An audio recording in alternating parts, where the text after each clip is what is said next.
We're here with Dr. Michelle Mathias, the, I guess, mental performance coach for the 67s, but more importantly, a sports psychiatrist. This position didn't exist, at least as far as I know. I've been following sports for a very long time.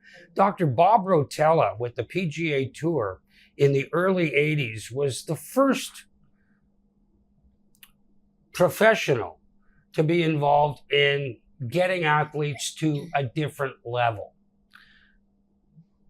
That was a remarkable thing back then, but it is sort of morphed into something that has become an integral part of every, not only professional sports franchise, but every franchise that has its athletes climbing the ladder to get to the show. How did it become such an important part of every organization? Yeah, it's a good question. I mean, I think what you've just described is mental performance, and mental performance consultants and support have been in sports for a very long time, like you've highlighted. A lot because there's been a realization of the mental piece that contributes to an athlete's ability to perform. More and more, what we're starting to see is also the need for mental health and attention to mental health. So as a sports psychiatrist, I provide mental health services. I'm a medical doctor that speaks to mental health with athletes and helps them there. And then I have a master's in sports psychology. That's that mental performance piece. So you're right that a lot of organizations and a lot of teams have been comfortable with mental performance for a very long time, but are only recently starting to explore the need for mental health as being integrated into sport teams. Sports psychiatry as a discipline is actually quite young. And if you might be surprised to know, we're actually only under 10 in Canada that practice sports psychiatry. So we're not a lot. And of those under 10 sports psychiatrists, we're only 2 people that actually do it full time. A lot is managed by people who might be mental performance experts. There might be some psychologists or psychotherapists, but they all provide different skills and expertise.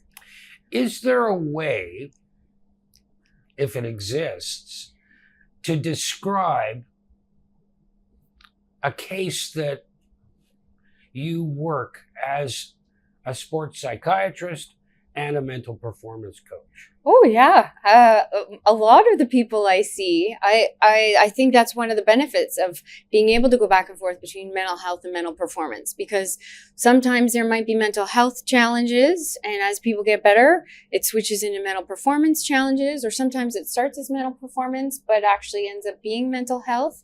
I remember a couple years ago, there was an athlete that came to me with some mental performance and performance anxiety challenges. But then when I started doing an assessment, a mental health assessment, it was actually generalized anxiety disorder that he was facing. And so once I was able to treat that, then that performance anxiety actually went away. And I think that's one of the things I really like being able to do, is going back and forth mental health and mental performance and being integrated into a team to provide both of those things so that any of the challenges that come up, we can manage it within the team. You talk about these challenges that come up. Society has changed so dramatically in the last 50 years that these issues tend to come up with more and more people. What do you think was the catalyst behind that?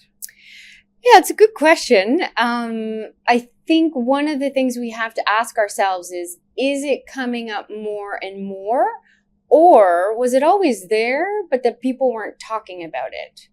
Or was it always there and people weren't aware that they were having challenges and that there was a name to what they were experiencing and that other people were experiencing it more? Because I think as more and more people come out, people are hearing their stories and are recognizing, oh, wait, I have that difficulty too. I need to get help. And we benefit greatly from those athletes who are in the spotlight and who are able to talk about mental health because they normalize it, right? If we think about Simone Biles back in 2021 at the Tokyo Olympics, that was huge, especially at a time where during COVID, we were all struggling with mental health, right? It was Naomi Osaka. Yes, exactly. Michael Phelps, Lewis Hamilton, Formula One. You look across the different sports and we can identify both men and women who've struggled at different times. So they all do a really big favor to mental health in the sport domain, as well as individuals on the teams. I can see the difference where on a team, if there's a team I'm working with, if there's a few athletes who are very vocal about seeing me and working with me, the word spreads. And the next thing you know, I'm working with half the team. So there's definitely value in people sharing their experiences. How do you measure success in your job? It must be a very fine line. Well, I think success is based on the individual's satisfaction with what they're getting and working with me. I think success is also measured in the number of people I'm able to reach out to, connect with, work with, so that I know that I'm maximizing the impact of my role on the team. I've seen the difference where, because on some teams, I'm very integrated. I'll go to the practices, I'll go to the games. I'm one of the other members of the team staffing.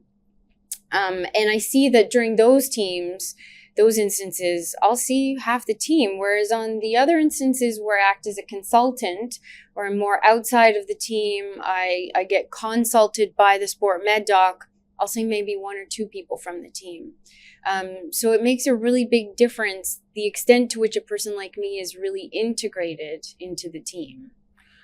It's become a very important part of every team's success now. And you say there are 10 in this country. Yeah. How big do you think this is going to get? Oh, I think it's going to keep growing for sure. Like I said, the majority of those 10 don't do it full time. It's myself and another woman who do it full time, but all of those other sports psychiatrists are keen to develop their practices into sports psychiatry. They'll do general psychiatry, maybe part-time. But what it requires is organizations, teams, and national sporting organizations to really fund and contribute to recognizing we need mental health integrated into the teams. Dr. Michelle Mathias, I wish we had more time. Thank you very much for coming in. It's been an absolute pleasure. Thank you for the opportunity. Thanks.